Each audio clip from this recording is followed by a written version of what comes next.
Masa-masa berat, paling berat sih adalah ketika tidak punya uang ingin sekolah. Seni itu memperhalus akal budi. Dengan itu tidak mungkin ketika terjadi pelanggaran, seorang musisi, seniman tidak melakukan sesuatu. Macam-macam yang datang tuh, ada yang namanya Bahlil, Teddy gitu ya. Datang ke Jawa. MBG, Mas Bahlil ganteng. Orang Palestina membantu orang Indonesia dalam kemerdekaan Indonesia. Dia malah teriak-teriak, Palestina waktu itu belum ada. Maka warga negara takut dengan pemerintahnya. Itulah tirani. Mau jadi musisi keren, mau jadi seniman yang keren, itulah nilai-nilai Pancasila. Perlawananku mudah karena melawan bangsa asing. Besok perlawanan kalian berat karena lawan kalian bangsa sendiri. Ngopi, ngorek perjalanan idola.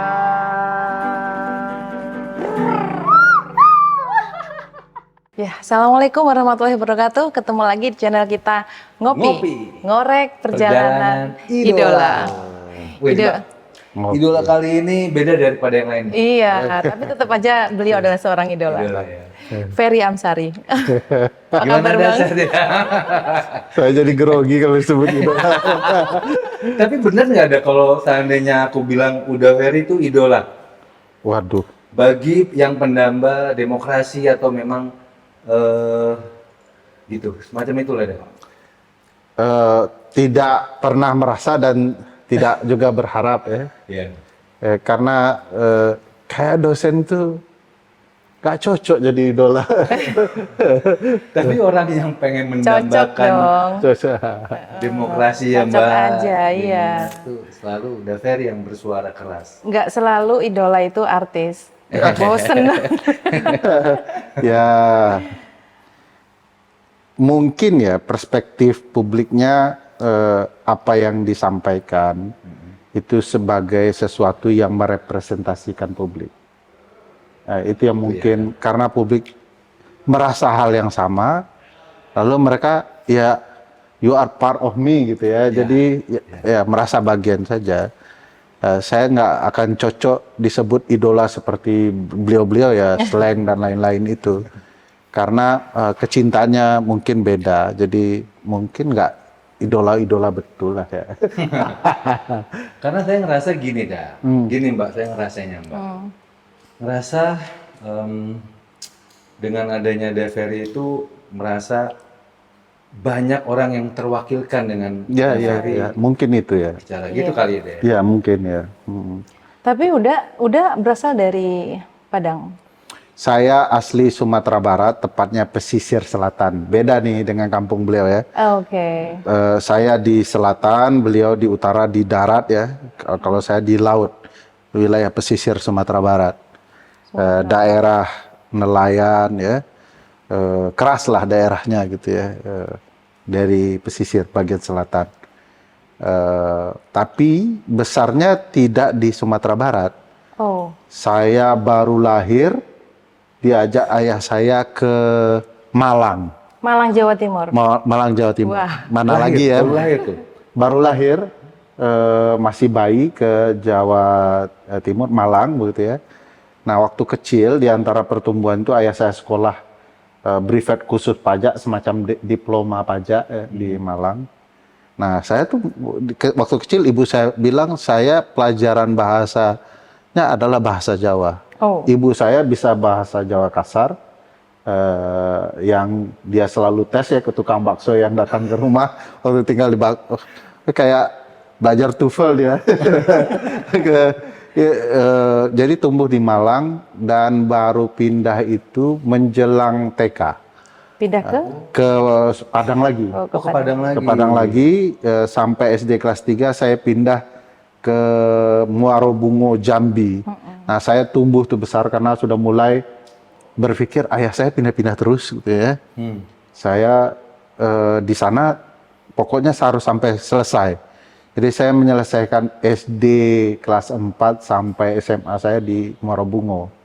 Itu daerah Ya di antara Atau kota Sumatera Jambi tuh dan ya. Sumatera Barat ya.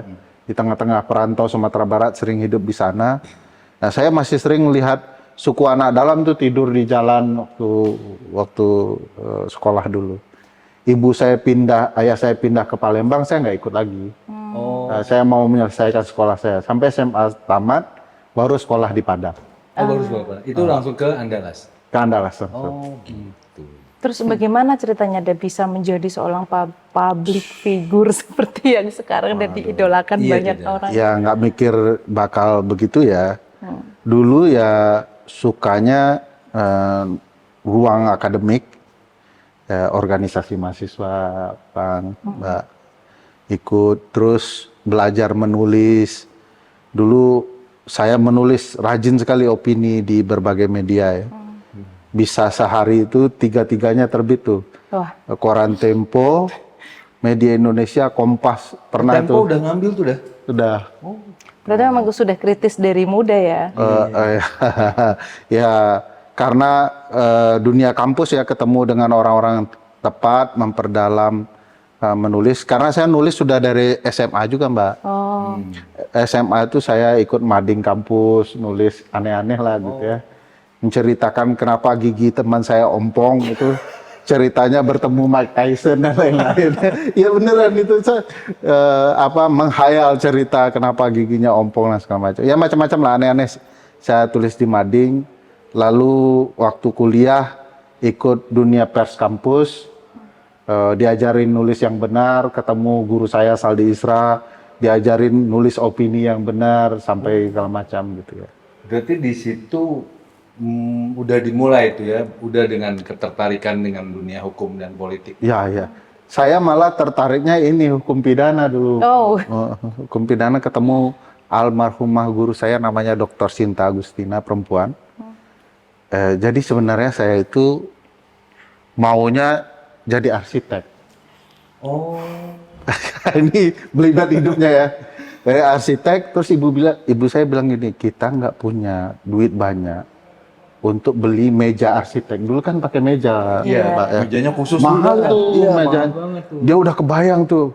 Lalu saya bilang, oke, saya pindah dikit betul dari arsitek, namanya teknik sipil. Teknik sipil. Nggak lulus. Lulusnya pilihan ketiga. Yang ketiga. Sipil hukum. Oke. Saya bilang sama ibu saya mau ngulang lagi nih. Tapi begitu kelas pertama dengan almarhumah guru saya Dr. Sinta Agustina itu, dia cerita soal pidana, gejala kenapa orang mati dan itu dianggap sebagai bukti pembunuhan. Saya bilang keren sekali. Karena saya baca komik Conan Edogawa. Wih. Ini Itu umur berapa berarti deh? awal-awal kuliah. 19, 19 tahunan lah ya. 20. Saya mikir, keren sekali kuliah ini. Dengan logika-logika hukum dia cerita ya. Yang saya bilang, saya telepon tuh ibu saya. Bun, saya kayaknya kuliah di sini aja, ini udah keren nih. Dan itu menarik ketemu teman-teman yang punya antusiasme yang sama. Sampai saya bertemu guru saya, namanya Pak Ilhamdi Taufik. Hukum tata negara, dia menjabarkan lebih keren lagi soal hukum kan. Dia juga suka menantang ya. Kalau analisa kita itu bertabrakan satu sama lain, nggak jelas satu sama lain, dibully kita di kelas. Dan itu menyenangkan cara dia membuli. Jadi kalau saya, Ferry Amsari berpendapat tentang kasus ini, gitu ya. Lalu saya cerita bla bla bla. Tiba-tiba dia naik ke atas meja, Bang, Mbak. Terus jangkau langit-langit ruangan kan. Terus kami bengong nontonnya. Pemikiran, beliau nggak bisa nyebut R, jadi ngomong beliau, saya ingat saya begini, pemikiran Ferry Amsari itu seperti di Sidratul Muntaha. Sulit saya menjangkaunya. Oh itu hancur saya berdebat dengan beliau. Dilindas dengan cara beliau berargumentasi. Dia selalu bilang, siapkan argumentasimu dengan baik. Jadi kalau tidak siap, engkau habis di ruang persidangan. Saya ingat betul. Oh, gitu. Kau akan dibantai di ruangan persidangan. Menarik. Jadi itu makanya dari pidana pindah ke hukum tata negara. Karena kagumnya saya dengan cara beliau menjelaskan politik hukum, ketatanegaraan dan lain-lain itu dengan Pak Ilham Taufik. Sampai sekarang selalu bertemu dan sosok yang mempengaruhi saya lah. Berarti itu yang paling mempengaruhi itu sosok yang Daveri itu ya? Ya, berargumentasi Pak Ilham Taufik, menulis dengan segala ruang ilmiahnya dengan Profesor Saldi Isra, Wakil Ketua Mahkamah Konstitusi sekarang. Oh, oke. Guru. Umur segitu udah ketemu orang-orang keren ya? Memang orang-orang itu yang keren sih sebenarnya. Iya, iya. Ada tokoh lain nggak, tokoh politisi yang menjadi inspirasi Bang Ferry? Saya pengagum Mandela, Madiba ya, Nelson Mandela. Saya terkagum-kagum dengan sikap dia ya, 18 tahun di penjara, tetapi begitu keluar tidak menuntut dendam ya, ketika apartheid runtuh di Afrika Selatan.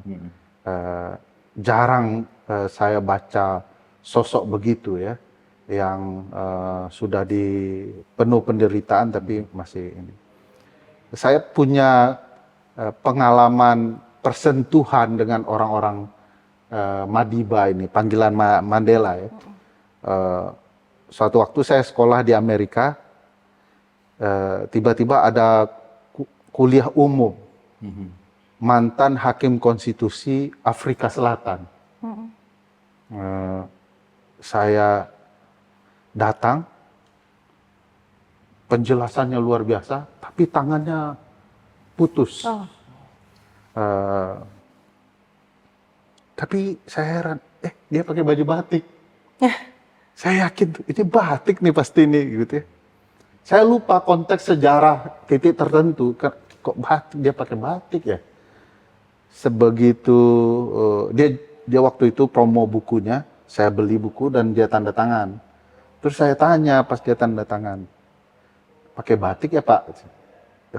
Dia bilang, kok tahu kamu ini batik? Katanya. Saya dari Indonesia. Oh, kamu tahu baju ini diberikan oleh Bung Karno kepada Nelson Mandela sebagai lambang perjuangan. Dan Nelson Mandela pengagum Bung Karno karena freedom fighters. Saya bilang, wah. Terus dia senggol juga saya. Kamu kenapa nggak pakai batik? Saya ingat orang Indonesia pakai hoodie karena sosok muda lah kuliah kan.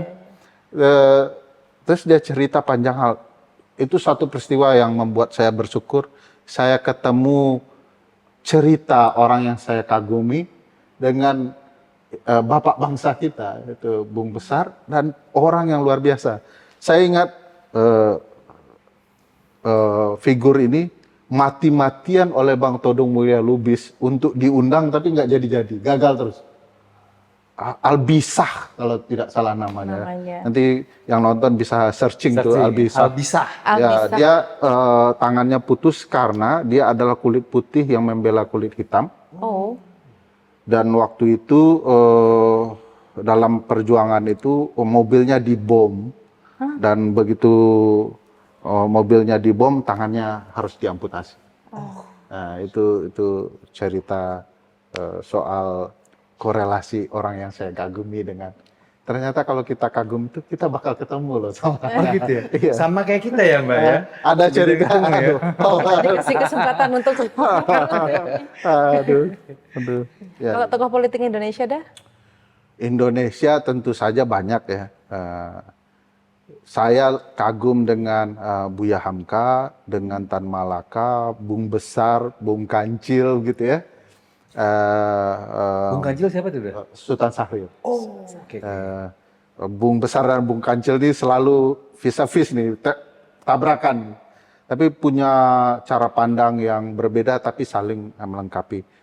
Tentu saja Bung Hatta ya, sebagai orang sederhana, luar biasa dan pemikir yang banyak dikagumi. Ya terlalu banyak sih kayak orang Indonesia ya. Kalau bicara kekinian, saya tentu saja mengagumi sosok guru-guru saya, Saldi Isra, Ilham Taufik. Saya kagum Anan Buyong Nasution, Bambang Wijayanto barusan lewat. Banyak sekali ya. saya bisa sebut dari siang ini sampai sore itu nama-nama menurut saya luar biasa dalam dunia hukum politik tanah air ya. Orang yang setia dalam sikapnya terhadap rakyat dan politik. Suhogi misalnya ya. Saya kagum betul dengan Suhogi. Saya ingat pernah tergila-gila dengan Suhogi sampai mimpi-mimpi karena baca Sang Demonstran dan catatan seorang demonstran ya dari John Maxwell ya. Dia buat disertasi menceritakan Suhogi dengan sangat-sangat bagus. Saya yakin kalau orang baca catatan dulu apa sih istilahnya kalau kita catatan diary Suhogi, buku diary. Itu orang perlu mencerna dengan baik peristiwa ketika itu sehingga mungkin tidak terlalu paham dengan catatan-catatan itu. Tapi kalau John Maxwell itu dibaca disertasinya, kita akan lihat ini orang keren betul gitu ya. Anak muda Cina Indonesia yang patut dibaca oleh seluruh orang Indonesia. Siapa bisa diulangin deh? Suhogi. Suhogi. Ya. Nicholas Saputra dalam dunia film. Oh iya. Nah, ini lebih dalam lagi, Mbak. Aku ngelihat kan The Ferris selalu membicarakan atau menyuarakan hal-hal tentang demokrasi negara ini. Nah, sebenarnya masalah terbesar demokrasi di Indonesia apa sih, Dah? Tidak patuh sama konstitusi. Tidak patuh sama Undang-Undang Dasar 1945. Kita itu punya kecenderungan mengkhianati konstitusi kita sendiri. Bahkan Bung Besar pun pernah digoda untuk menyimpangi konstitusi dengan presiden seumur hidup gitu ya. Jadi orang yang saya kagumi punya sisi lain ya dalam berbagai kehidupan. Soeharto juga pernah menyimpangi masa jabatan ya, 32 tahun. Jadi problematika kita bernegara itu soal konstitusi kita. Peristiwa Bung Karno itu kalau saya baca dia menyimpangi masa jabatan itu persis sama dengan peristiwa Bapak bangsa Amerika George Washington mengkhianati konstitusinya. Karena sama-sama dihasut yang sama loh. George Washington itu dulu sebenarnya masa jabatan presiden di Amerika itu cuma 4 tahun. Satu periode. Tiba-tiba datanglah ya yang begitu dia selesai satu periode ya. Macam-macam yang datang tuh, ada yang namanya Bahlil, Teddy gitu ya. Datang ke George Washington. MBG, Mas Bahlil ganteng. Itu viral banget di sekolah sekarang.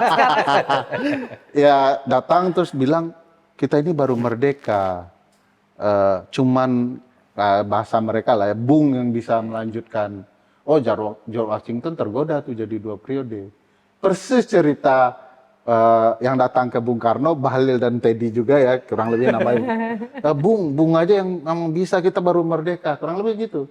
Jadi dalam praktik ketatanegaraan banyak peristiwa berulang.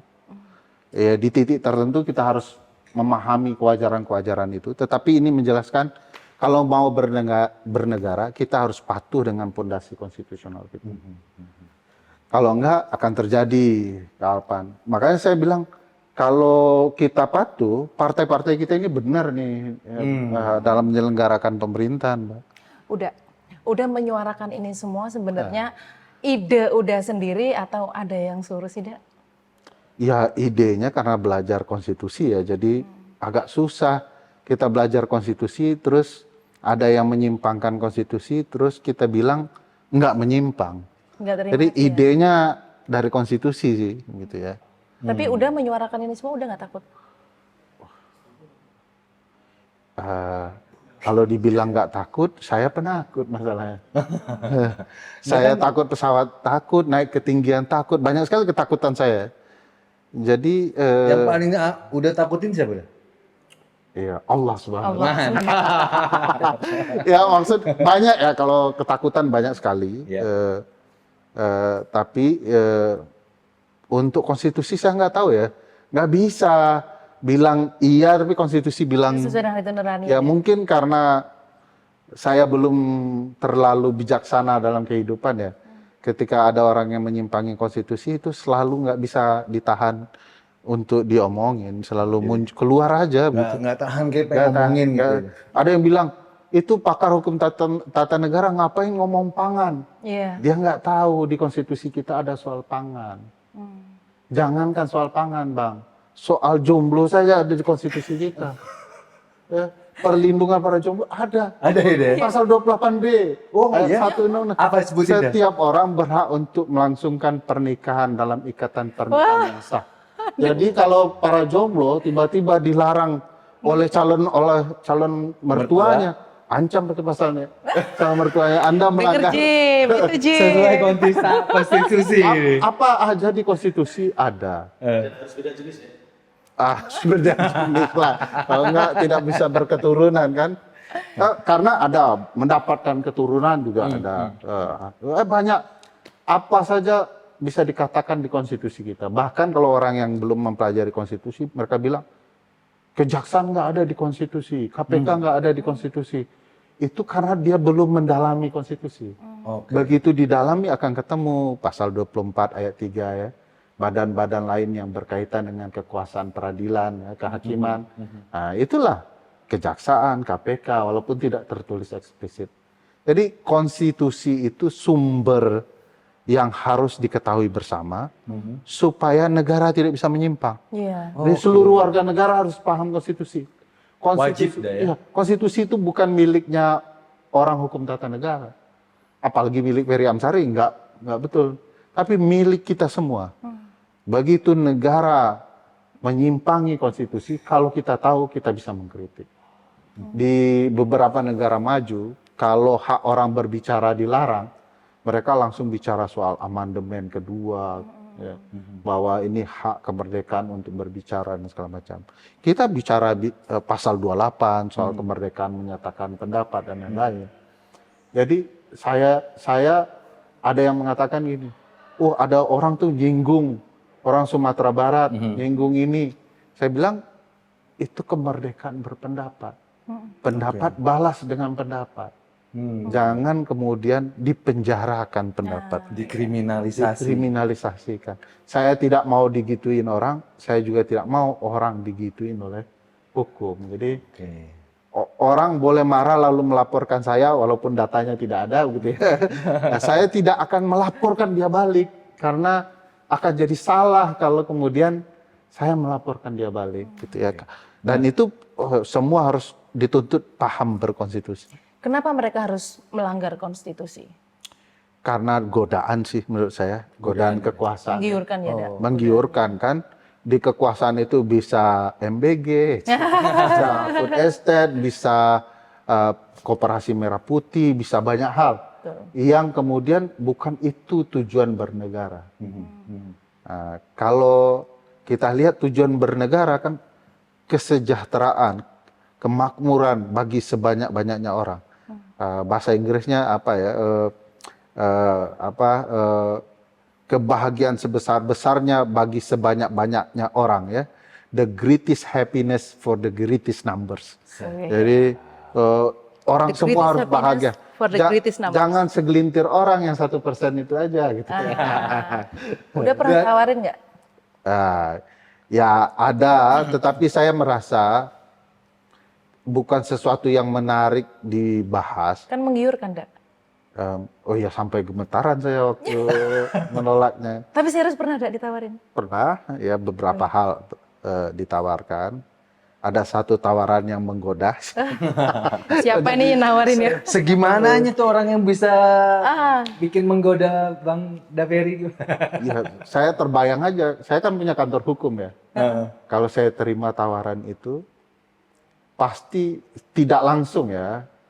Begitu orang melihat posisi saya, maka pasti semua orang akan mengejar kantor hukum saya. Karena posisi yang saya mau terima itu. Dan saya jujur saja tergoda, goyang kota gemetaran lah. Iman oke lah ya. Iman tergoda. Saya harus akui itu tergoda. Karena saya baru sadar, apa yang saya lakukan itulah godaan kekuasaan itu. Saya telepon guru-guru saya sampaikan ke istri saya tuh saya ingat tanya satu hal pertama, ini halal nggak? Saya jawab halal. Terus kenapa kamu tolak? Karena di antara yang halal belum tentu baik untuk kita. Oh. Nah, yang membuat saya ya bisa saja dia terkesan halal, tetapi mungkin tidak baik bagi kita. Asumsi saya ya. Dia bukan perbuatannya halal, tapi godaan yang diantara yang halal itu ya. Jadi presiden kan baik, tapi godaannya kan bisa membuat tiga halal muncul. Ya itu. Udah kan kritis banget ya deh. Orang yang banyak, Itu maksudnya karena Bang Renol ngatain, kalau sih enggak.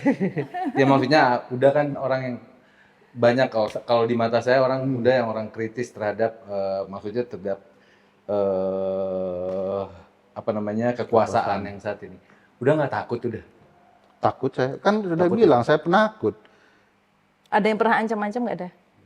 Diem lu, ngapain lu, bacot lu, misalnya. Banyak, kalau di medsos sih banyak, di HP sih banyak ya. Sampai segitunya ya deh. Ya lumayan lah ya, membuat banyak kekhawatiran. Karena saya penakut ya, mungkin mereka juga nggak terlalu tega sama orang penakut ya. Masih ada hati kayaknya. Ya mungkin ya, saya ya banyak hal yang saya takuti dan saya juga tidak ingin menyerang orang karena kebencian personal ya. Itu saya pikir yang membuat saya tidak terlalu jadi sasaran ya. Saya mengkritik kan basisnya konstitusi ya. Ada Jelas dasarnya, landasannya. Misalnya saya kritik soal swasembada pangan yang salah diomongin, itu basisnya instruksi presiden, ada alat ukur hukumnya. Saya bisa tanyain ke Pak Menteri Pertanian, kenapa 2024 dia bilang swasembadanya di 2029, lalu di 2025 dia bilang akan terjadi di 2026. Itu saja sampai sekarang tidak bisa dijawab oleh Menteri Pertanian. Jadi kritik basis saya ada datanya gitu ya. Dia ngomong begini waktu A gitu ya, tapi di lain hari di waktu B dia ngomong berbeda. Jadi saya tidak menyerang karena kebencian personnya ya. Ya walaupun kadang-kadang ya muncul hal aneh-aneh ya. Tiba-tiba dekan saya diundang gitu ya. Lalu semua dikomentari itu dekannya ngomong tuh Ferry Amsari salah, padahal Pak Dekan nggak ngomong begitu, saya perhatikan ya. Tapi lucunya Bang, Pak Menteri Pertanian kan komentar, itu pakar hukum tata negara kok ngomong pertanian ya. Tapi dia mengundang pakar hukum internasional, hukum laut internasional, untuk mengomentari pakar hukum tata negara. Ini berarti Pak Menteri sebenarnya hanya ad hominem, kill the messengers-nya, tidak menjawab persoalan. Kalau dia menjawab persoalan, dia akan mengeluarkan data-data. Nah, saya merasa di titik tertentu saya tidak menghina Amran Sulaiman ya. Saya mempertanyakan data dan kejelasan peraturannya. Di titik itu saya merasa nggak mungkin orang membenci saya karena menjelaskan data. Tapi kalau kita dengan tendensius menghajar personal orang, ya pasti akan ada yang terluka, ya ada yang suka, ini, ya. Tapi perlu dikasih catatan di negara fasis, di negara fasis enggak di Indonesia ya. Apapun kebenaran yang disampaikan oleh publik akan punya kecenderungan publiknya akan terancam dengan kekerasan, dengan brutalitas, penyiraman air keras dan lain-lain. Itu di negara fasis. Di negara kita sih tidak ya. Sudah berbahaya nggak? Tapi udah. Canda ini. Terus apa sebenarnya? Kan berarti kan udah kan ngomong berarti demokrasi kita sedang tidak benar gitu ya. Maksudnya ada masalah atau apa gitu. Ya. Indikatornya terhadap demokrasi kita tuh apa deh? Sedang mengalami krisis kemunduran kah atau gimana? Banyak penjelasannya, tapi simpelnya bagi saya elemennya ada di pasal-pasal konstitusi. Kalau elemen itu menyimpang, apa yang dibunyikan di pasal konstitusi A tapi yang dilaksanakan B, itu sudah merusak demokrasi. Tapi ada juga beberapa ahli ya, Daisy, Jelinek, yang nama agak asing bagi masyarakat umum ya. Tapi mereka kasih indikator. Satu, pemisahan cabang-cabang kekuasaan. Kalau cabang-cabang kekuasaannya tidak terpisah lagi, di dalam konteks Indonesia itu rusak sudah. Kalau ada anggota DPR ya, wakil ketua DPR misalnya ikut campur di urusan kabinet, itu sudah tidak pemisahan cabang-cabang kekuasaan lagi. Presiden kemudian terlibat dalam urusan penegakan hukum, itu tidak benar lagi gitu ya.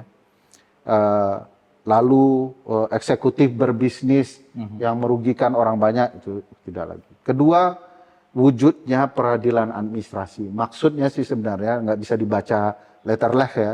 Maksudnya adalah warga negara bisa mengkritik kebijakan negara. Boleh ya. Peradilan administrasi fungsinya begitu. Jadi kalau negara buat kebijakan, Bang, terus kita punya ruang untuk mengkritik kebijakan, itu demokrasi. Itu demokrasi. Kalau tidak bisa atau selalu kalah warga negara padahal kebijakannya bermasalah, itu sudah tidak demokrasi. Adanya penegakan HAM, itu ciri-ciri demokrasi. Penegakan HAM itu maknanya yang tersembunyi adalah daulat sipil sebagai pemegang kedaulatan itu menonjol dari penyelenggara negara. Jadi penyelenggara negara takut sama daulat sipilnya. Itulah demokrasi. Voltaire, nanti kalau Bang Reynold atau Mbak datang ke kampusku, itu tidak hanya hadis tuh dikutip di sana, tidak hanya hadis bom Quran besar. maksudnya Ada. Dulu di belakang kampus kita itu ada tulisan dari Voltaire, bunyinya begini. Kalau warga negara takut dengan pemerintahnya, itulah tirani. Tapi kalau pemerintahnya takut dengan rakyatnya, itulah demokrasi. Nah sekarang kira-kira pemerintah kita takut nggak sama rakyat kita? Kalau nonton film dibubarkan nggak sama negara? Wah, kalau ngomong-ngomong nonton film, ini lagi rame tuh dah. Dia ngomongin tentang pesta babi itu. Ya. Itu sebenarnya pesta babi itu isinya apa sih, Dan? Film tentang apa? Soal tanah rakyat mau diambil oleh aparat negara tertentu. Yang di Papua. Di Papua ya. Tanah adat. Jadi kenapa ada lambang salib merah dan pesta babi? Di sebagian besar suku di Papua, ketika ada orang yang mau memasuki teritorial mereka, menguasai wilayah mereka, sebagai wujud perlawanan, mereka ngasih lambang, kode, mendirikan salib merah. Ada juga yang salib putih ya, ini tergantung sukunya. Tapi ada satu suku, berbeda dengan suku-suku lainnya, dia tidak menegakkan salib, dia mengadakan pesta babi sebagai wujud perlawanan. Nah, karena sudah banyak program-program negara alih fungsi lahan, ya jadikan lahan pertanian dan segala macam yang mengambil hutan mereka, sementara mereka hidup dari hutan, melestarikan hutan. Babi-babi yang mau dibuat pesta kalau mereka melakukan perlawanan itu dilepas di hutan 10 tahun. Nggak boleh langsung diambil tuh babi-babi. Bayangkan, di hutan dilepas 10 tahun. Karena adat mereka sudah terjaga, nggak ada suku lain ya, mengambil babi dari suku lain di hutan suku tertentu. Segitunya ya. Segitu terpeliharanya. Tapi karena program negara, pakai bulldozer dan segala macam masuk ke hutan-hutan mereka, mereka bilang, ayo kita pesta babi sebagai wujud kita melawan dengan ngambil babi-babi yang sudah kita lepas 10 tahun yang lalu. Berburu mereka pesta sebagai wujud mereka berkumpul lalu bilang tanah kita bentar lagi diambil orang nih. Siapa yang mau ikut? Kurang lebih begitulah ya. Nah, itu film sebenarnya dibuat oleh Mas Dandi sama salah seorang sutradara, seorang akademisi di Amerika, putra Papua gitu ya. Untuk menjelaskan bahwa kehidupan kita ini komunal bersama. Negara harus datang melindungi kelompok itu, bukan menjadi seperti penjajah baru. Jadi kita merdeka itu esensinya adalah memastikan kebahagiaan, kesejahteraan orang, bagi seluruh orang warga negara ini. Makanya para pendiri bangsa kita bilang, Bung Besar bilang, perlawananku mudah karena melawan bangsa Melawan asing. penjajah. Besok perlawanan kalian berat karena Melawan lawan bangsa kalian sendiri. bangsa Bangsa sendiri, sendiri, wah. saudara kita sendiri, gitu ya. Kayak ada yang nggak tahan pengen ikut ngomong di belakang kamera Silakan, nih. silakan. Sebenarnya kalau saya boleh jujur yang sangat mengidolakan belinya. Dari tadi mondar-mandir pengen nanya. Ayo, ayo, ayo. Kemarin tuh rame banget tuh dia, sampai viral banget tuh, yang udah sama apa debat sama Abu Janda tuh. Oh. Itu Iya. sebenarnya lagi mempermasalahkan atau memperdebatkan apa itu? Iya, pertama saya dan teman-teman kami tergabung di berbagai misi kemanusiaan ya, di isu Rohingya, Gaza dan hak asasi manusia lainnya. Nah, kebetulan ketemu orang yang menjadi bagian dari misi Israel sepertinya ya, begitu ya, Abu Janda. Saya juga nggak mengerti orang ini baca buku dengan benar atau tidak ya. Yang saya maksud orang Palestina, yang dia maksud negara Palestina. Itu bisa diperdebatkan soal negara Palestina merdeka atau belum itu. Tapi yang saya jelaskan, orang Palestina membantu orang Indonesia dalam kemerdekaan Indonesia. Dia mau teriak-teriak, Palestina waktu itu belum ada. Maka saya bilang, wah ini orang keras betul dengan kesalahannya gitu ya. Karena memang sejarah mengatakan, Syekh Mufti besar Palestina, orang Palestina ya, bukan negaranya, itu berjuang dari Eropa, lalu datang ke Mesir, ikut berjuang menegosiasikan, ada misi diplomatik di dalam upaya kemerdekaan. Dia ikut tuh mempertemukan orang-orang Indonesia, yang waktu itu belum ada Indonesia juga, karena belum merdeka, dengan berbagai negara Arab. Bertemu tuh Agus Salim, yang lain bicara bagaimana pentingnya negara Indonesia merdeka. Termasuk disupport oleh orang Palestina yang kaya raya. Nggak tanggung-tanggung. Seluruh harta kekayaannya di bank waktu itu, of Arab, gitu, dia berikan kepada pejuang Indonesia untuk jadi bagian kemerdekaan Indonesia. Palestina aja belum merdeka, dia sumbangkan uangnya. Support untuk Indonesia agar seluruhnya. Seluruhnya. Seluruhnya. Orang Arab kan punya tradisi ya. Bajumu bagus, langsung dibukanya bajunya kasih. dikasih. Itu kan tradisi. Dan dia begitu, kami butuh perjuangan berapa kemerdekaan. Nih, ambil semua. Jadi itu dicatat di dalam berbagai buku sejarah. Hanya saja teman ini marah-marah kan. Ya nggak tahulah kepentingannya apa. Tapi saya ingin menjelaskan bahwa Indonesia itu karena faktor sejarah dan segala macam, tidak pernah satu orang presiden pun di Indonesia yang tidak membela Palestina. Itu sejarahnya. Belum lagi peristiwa konferensi Asia Afrika. Itu dideklarasikan kemerdekaan negara-negara seperti Palestina karena kita pernah jadi bagian dari itu. Nah, aneh juga dia marah-marah ya, nggak tahu kenapa ya, mungkin. Kayak gitu dia marah-marah atas kemauannya sendiri atau memang ada yang Saya belum menemukan penyebab marahnya, Mbak. Apakah dia bisulan, tidak, tetapi kayak dia marah betul ya. Saya juga heran kenapa harus marah-marah begitu ya. Ya nyesal juga saya hadir acara marah-marah dalam diskusi begitu. Udah, balik lagi ke konstitusi. Menurut Uda Ferry, adakah cara agar pemangku kekuasaan ini patuh terhadap konstitusi? Jadi konstitusi itu sebenarnya kan benda mati. Kan ditulis orang gitu. Iya. Bahkan Piagam Madinah ya, itu benda mati juga. Apa yang menyebabkan dia dipatuhi banyak orang? Yahudi juga patuh gitu ya. Karena ada suri tauladan. Kalau di Piagam Madinah namanya Muhammad. Di kita juga harus ada contoh yang mematuhi. Saya tentu tergoda dengan kekuasaan, tetapi karena konstitusi bilang begitu, saya nggak mau. Saya ambil contoh ya, salah satu figur yang menurut saya patut dikagumi juga, namanya Barack Obama. Barack Obama itu digoda tuh, kan banyak negara yang suka Obama ya, Indonesia juga tergila-gila Obama pernah. dia begitu habis 2 periodenya, digoda datang lagi tuh si Bahlil dan si Teddy di Amerika ya. Bisa nih periode ketiga, Obama bilang ada 2 hal yang menyebabkan dia tidak menerima. Satu, ini waktu hak anak dan istrinya katanya. Oke.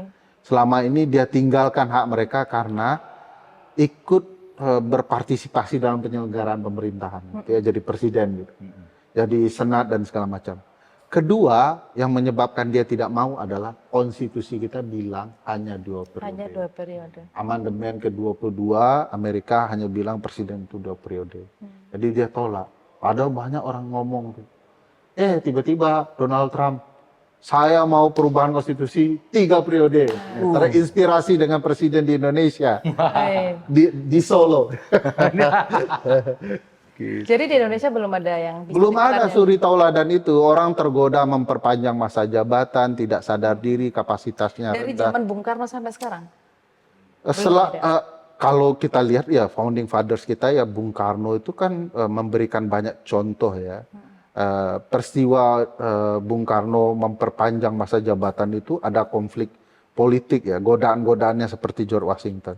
Tapi banyak suri tauladan yang bisa kita contoh, termasuk peristiwa-peristiwa yang tidak boleh kita contoh. Jadi para pendiri bangsa kita itu memberikan contoh bagaimana harus bersikap dan bagaimana sikap yang tidak boleh kita tiru. Jadi pembelajaran sejarah bagi kita. Nah, kalau kita sudah merdeka 80 tahun masih saja mencontoh yang salah, itu kan namanya keledai jatuh di ke lubang yang sama. Sama. Jadi kalau begitu anak-anak muda sekarang bagaimana harus menyikapi demokrasi yang enggak ada teladannya ini deh? Nah, anak muda sekarang keren-keren sebenarnya. Keren ya, ya. Tapi kalau nggak ada teladannya gimana dong? Nah itu. Anak muda. Mereka punya kepedulian yang baik ya. Saya misalnya suka mendengarkan musik Fish ya, Baskara dan lain-lainnya itu. Dia mengkritik ya, itu bagus sekali kayak Dirimu dan Teman-teman dulu ya, mengkritik negara dan segala macam dengan sentuhan seni. Lalu mereka mengajak yang lain untuk peduli bernegara. Nah, memang contoh di anak muda itu selalu harus ada. Anak muda itu kan dibimbing, ya ini contoh nih, keren nih, harus jadi contoh. Nggak cukup omon-omon doang, karena anak muda itu dia punya jiwa kritis, antipati ya. Begitu yang diomongin dan yang dilakukan berbeda, mereka sudah ini orang nggak cocok nih. Nggak bener nih. Berarti udah setuju ya kalau musik itu bagian dari alat untuk menyampaikan. Iya. Gitu ya. Iya, iya. Oh banyak kan. Bob Marley misalnya. Bob Marley. Ya. Redemption Song. Redemption Song. Wah, langsung angkat tangan kiri. Itu lagu keren sekali yang Keren ya, menyentuh ya. Itu bisa berdebat panjang kalau kita sebutkan ya. Tapi itu lagu keren gitu ya, lagu yang menampilkan jiwa kritis. Di Indonesia banyak lagu yang menurut saya keren ya. Fish yang saya ceritakan juga keren Fish, ya. Slang juga dulu keren sekali dengan Bang Tut. Ya. Bang Tut. Sekarang masih ya? Dirimu ya. Saya waktu zaman saya anarki di RI deh. Oh itu yang aku kayak tong kosong nyaring bunyinya. Tong kosong juga bagus tuh ya. Tong kosong nyaring. Nah, itu kan cocok ya dengan omon-omon. Udah banyak orang yang bilang, anak-anak muda terutama ya, di Indonesia ini bener nggak sih kalau hukum itu tumpul ke atas, tajam ke bawah? Nggak hanya di Indonesia, hukum itu selalu punya 2 bilah ya, yang tajam ke rakyat kecil dan tumpul ke orang besar. Dalam istilah yang sering kita gunakan ya, tajam ke bawah, tumpul ke atas kan gitu ya. Makanya lambangnya pedang. Pedang itu kan punya 2 mata ya. Dan Dewi Keadilan itu dikasih lambang ditutup matanya. Pedangnya itu tidak boleh membedakan orang.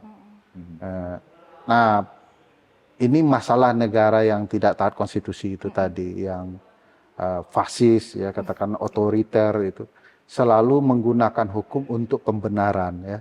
Hukum dipakai untuk membangun kerusakan. Seolah-olah dia legal, pada dasarnya tidak sah gitu ya.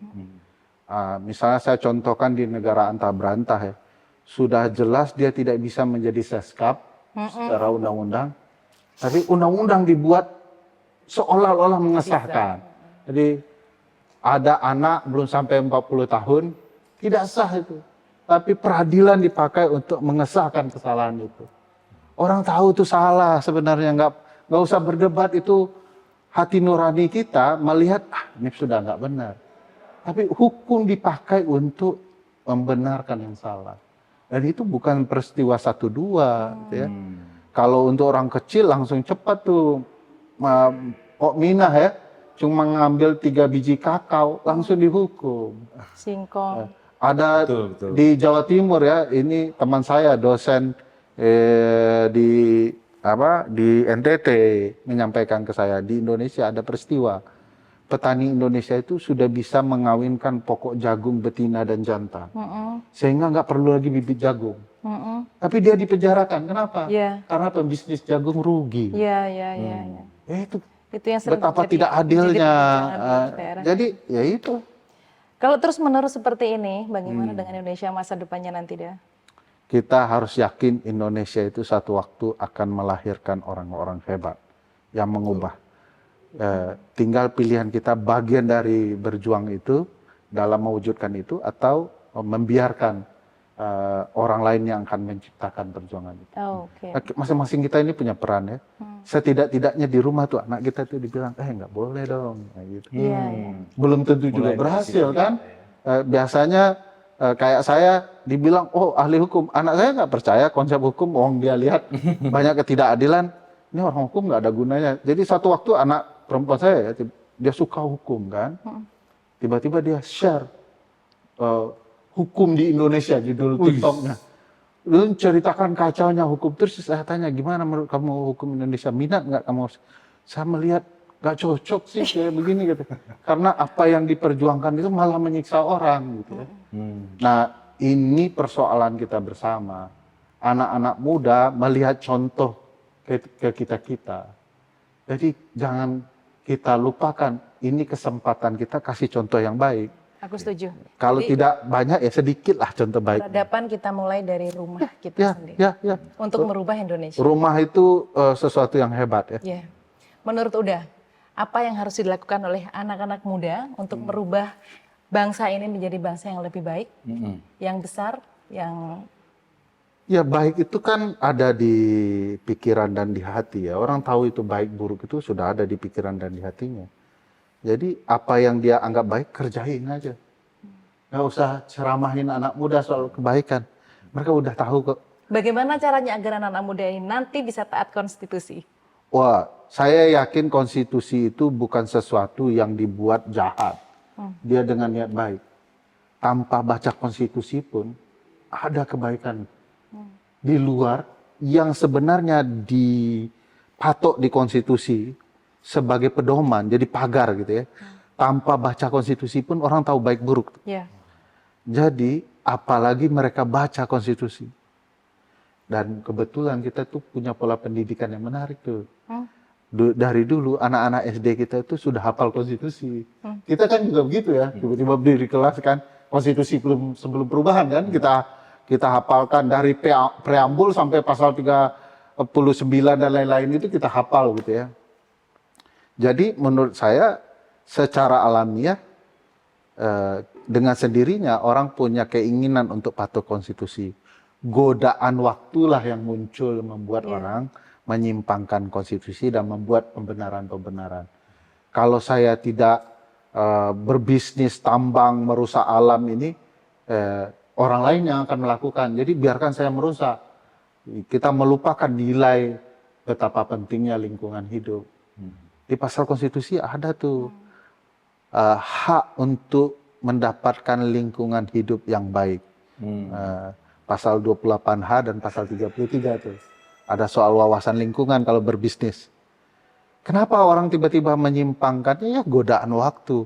Semakin tumbuh orang, semakin kaya dia akan digoda. Tapi ada juga orang-orang kaya yang mengalami perubahan ya. Melakukan perbaikan-perbaikan. Ada orang Eropa datang ke hutan Indonesia terus menjadi lebih Indonesia daripada orang Indonesia, melindungi lingkungan kita ada. Iya. Ada orang kita Indonesia ya, kemudian berpikir harus membangun perlindungan konstitusional di lingkungan RT mereka, layanan kesehatan, layanan posyandu. Banyak orang-orang hebat tanpa kita ketahui. Jadi kalau Bang Renal bilang, itu dosen HTN tuh hebat tuh, belum apa-apanya. Dia cuma baca pasal konstitusi. Tapi banyak orang-orang kecil, dia sudah praktikkan konstitusinya. Betul.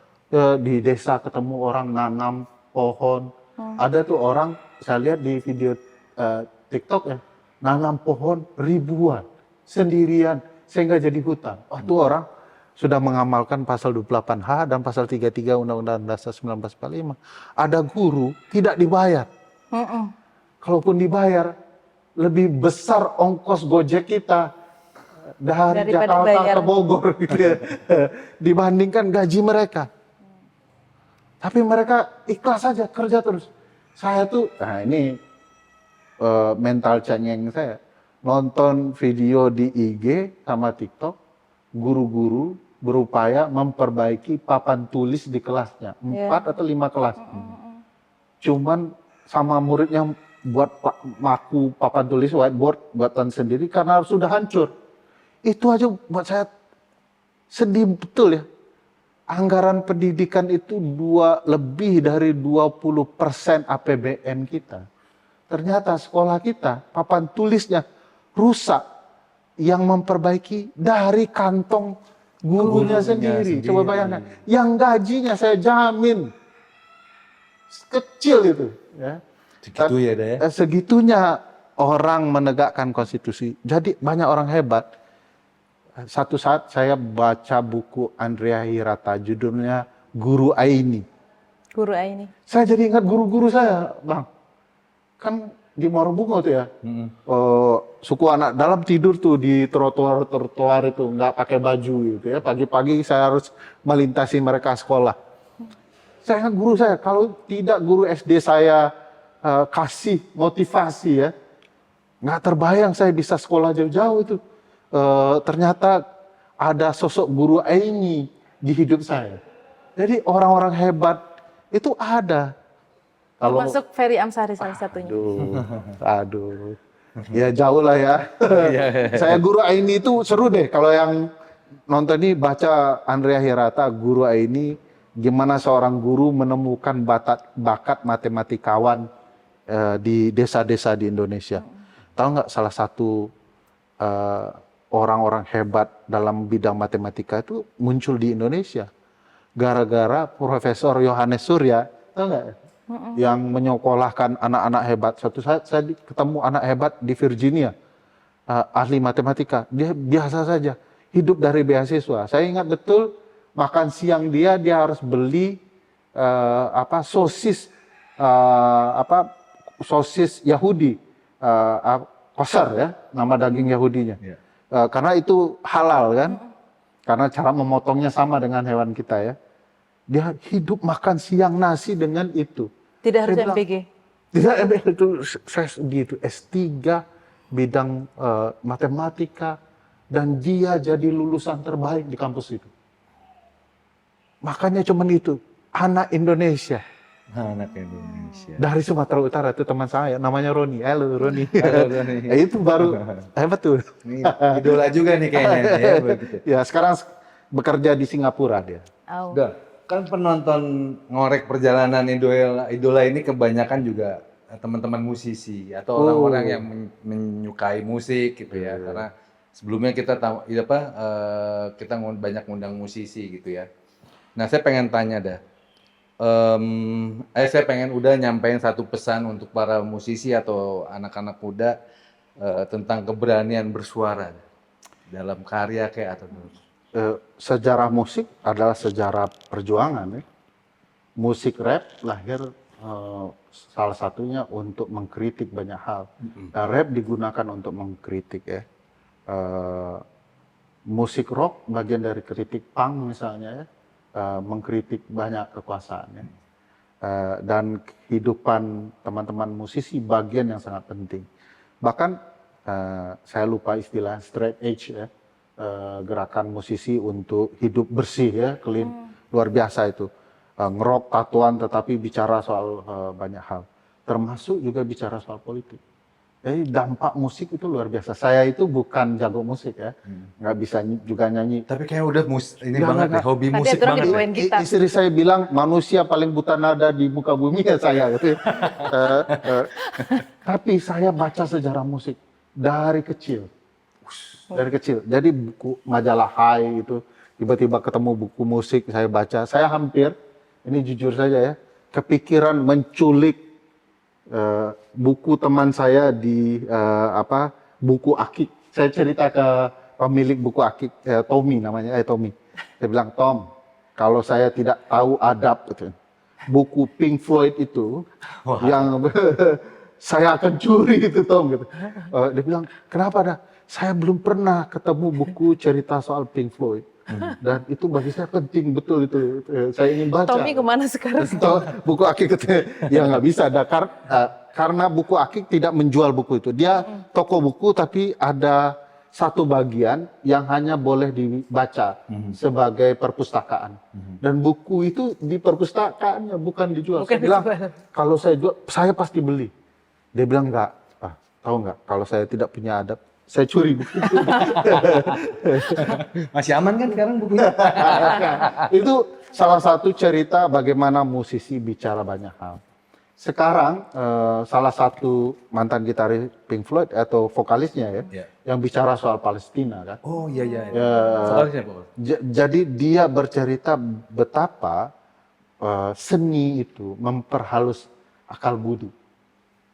Dengan itu tidak mungkin ketika terjadi pelanggaran, seorang musisi, seniman tidak melakukan sesuatu. Makanya saya tidak heran teman-teman musisi banyak tuh bicara soal kemanusiaan dan segala macam. Karena mereka bicara dengan nilai halus budi pekerti itu. Sama dengan intelektual yang rajin baca buku.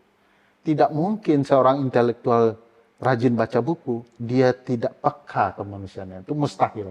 Seperti mustahilnya musisi yang kemudian bicara soal kemanusiaan. Lalu kemudian tiba-tiba dia tidak peduli orang banyak, itu mustahil. Bagi saya, hati nurani sedang bekerja. Sekarang aku tahu hebatnya Bang Ferry dari mana. Aduh. Dari mana, Mbak? Buku. Aduh. Buku ya. Kalau ada yang bilang buku itu jendela dunia, ini Aduh. contohnya. Gitu ya, Menjadi Berat. Ferry Amsari dengan nama besar seperti ini, ada nggak dari masa-masa paling berat? Masa paling berat putus cinta. Oh ternyata pernah juga aku. Bucin nggak ada? Bucin. Aku pikir nggak pernah ngalamin masa-masa Ya itu. iyalah. Putus cinta dengan yang mana dah? Ya ketika sama istri gitu ya, sedang. Masa-masa berat, paling berat sih adalah ketika tidak punya uang, ingin sekolah. Oh. Itu masa-masa berat. Itu masa terberat. Masa ya? berat. Dibandingin putus cinta ya. Oh itu lebih berat ya. saya ingat betul tuh. Saya sekolah dari menulis. Ongkos menulis itu 50.000. Terbit dapat 50.000. Jadi saya targetkan minimal 4 tulisan. Karena dengan 4 tulisan akan ada sisa uang 20.000 untuk kantong. Karena SPP saya waktu itu masih 180.000. Oh. Jadi saya harus nulis. Nah, kalau nggak nulis saya nggak ini. Tapi uang dari kiriman orang tua tetap diterima. Nggak Karena nggak mungkin. cukup sebenarnya. Jadi sekolah. Untuk kehidupan sehari-hari ya. Bahkan waktu sekolah S2 lebih menderita lagi. Saya bahkan tidak punya duit. Kalau saya ceritakan ini, nanti senior-senior saya di Hukum Tata Negara kan bilang, memang Ferry itu saya termasuk yang sekolah kan. Jadi saya udah tamat, tapi SPP belum terbayar. Terus guru saya yang telepon satu-satu pakar hukum tata negara yang ada di Republik ini saat ini, itu ditelepon satu-satu. Bisa nggak nyumbang untuk Ferry? Gara-gara sumbangan itulah saya tamat. Ya Allah. Tapi saya murid kurang ajar juga. Sekarang kalau berdebat dengan para penyumbang SPP saya itu, saya debat aja ya. Hai Zainal Arifin Mokhtar, Saldi Isra, Denny Indrayana. Saya ingat tuh nama-nama satu, Irman Putra Sidin. Itu Refli Harun itu sumbangan untuk saya, dan mereka tetap masih rela untuk berdebat dengan saya. Luar Coba biasa ya. bayangkan mereka. Jadi mereka yang hebat itu. Luar biasa. Wah, ini kayaknya nggak bakalan habis, Mbak. Ya. Banyak banget. Tapi saya ada satu pertanyaan dah. Ya. Mungkin Mbak nanti penutup pertanyaannya, ada satu musisi di Indonesia yang pernah buat lagu judulnya Pancasila Sudah Final. Bagaimana menurut Uda? Saya ingat. Jenderal Maya. Iya, Jenderal Maya proyeknya Bongki Indrapay. Iya. Iya. Iya, Pancasila sudah final, tetapi yang paling persoalan adalah bagaimana mengimplementasikannya. Tapi itu proyek keren sekali ya. Tapi kok nggak laku ya? Iya ya. Boleh nggak dibahas episode berikutnya soal si Pancasila sudah final? Oh iya. Nanti Kan itu kita pasti undang panjang, lagi. itu pasti panjang. Tapi ada juga cerita yang sama. Tapi aku lupa tuh. Waktu itu malam ini siapa? Malam grup bandnya? Surabaya. Enggak, Surabaya. Kereta rock and roll dan segala macam. Dia pernah buat album soal Pancasila dan bendera merah putih. Siapa saya? Kita browsing. Ini dia ngambil nama bandnya dari lagu heavy metal, grup heavy metal. Di Surabaya. Aduh, kok ini gara-gara band-band lama ini 90. Kereta rock and roll. Coba Jip, siapa Jip? Power Slave. Power Slave. Itu aja lupa. Itu legend. Power tuh. Slave ya. Ya, Karena vokalisnya Heidi ya. Siapa nama vokalisnya? Heidi, itu Heidi. pernah jadi vokalis rock terbaik itu. Betul.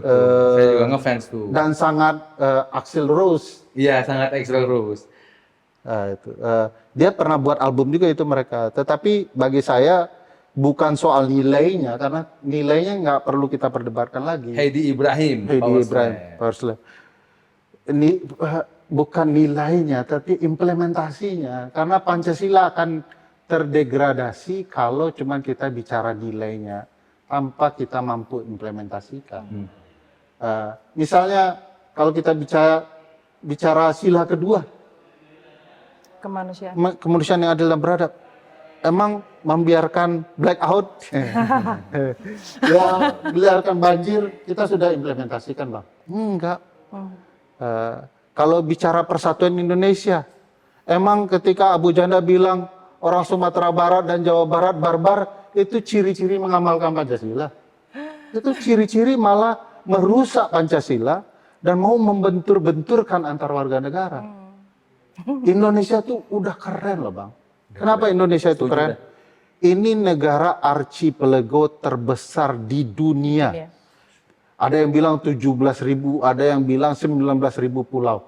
Bayangkan terlalu banyak pulau, suku-sukunya beragam, tapi kita sudah 80 tahun bersatu loh. Tanpa perang Tiba-tiba ada yang bilang barbar ini, barbar itu hanya untuk menghasut minoritas tertentu dengan mayoritas tertentu. Itu kehilangan konsep pasal sila ketiga Pancasila kita. Jadi orang-orang begini tidak perlu kita tanggapi. Kita harus implementasikan nilai-nilai itu. Saya kagum-kagum loh dengan orang Indonesia ketika bencana Sumatera. Kalian keren-keren gitu ya. Gerak sendiri, bekerja sendiri, memastikan saudara-saudaranya. Saya itu sampai bilang keren sekali konsep jual cabai untuk ganti beras, lalu menjualkan cabai dan beras orang yang ada di Sumatera ke Jawa agar mereka tetap untung di saat panen ketika banjir. Itu super keren apalagi bang. Jadi orang Indonesia keren-keren tuh. Lahir dah. Pesan Uda terhadap anak-anak Gen Z tentang Pancasila dan demokrasi. Iya, kalian itu bagian dari Pancasila. Kalian bisa memperlihatkan nilai Pancasila dalam berbagai ranah yang kalian cintai. Mau sekolah tinggi-tinggi, mau jadi musisi keren, mau jadi seniman yang keren, itulah nilai-nilai Pancasila. ketika saya baca Chairil Anwar, Spardi, Djoko Damono, saya bisa tahu anak Indonesia itu nggak hanya cerdas ketika dia bisa main gitar, tidak cerdas hanya kita memecahkan rumus matematika, tapi dalam kata-kata pun mereka pintar. Hujan bulan Juni ya. Sapardi Djoko Damono, lalu Chairil Anwar seperti dikutiki Ahaveros dan Eros gitu ya. Itu kan pilihan diksi-diksi yang bagi saya kok ada orang bisa menciptakan kata seperti ini kalau dia tidak cerdas nggak mungkin. Dan itu anak Indonesia. Itu anak Indonesia dan kalianlah Pancasila itu. Implementasikan, perlihatkan Pancasila itu. Kalian Pancasila itu. Pantengin terus Ngopi, Ngorek Perjalanan Idola. Ketemu lagi dengan Uda Ferry di episode berikutnya. Terima kasih banyak. Mohon maaf jika ada salah-salah kata. Sampai Wassalamualaikum warahmatullahi wabarakatuh. Waalaikumsalam warahmatullahi Terima kasih, Dah. wabarakatuh. Terima kasih. Terima kasih, Dah. Ini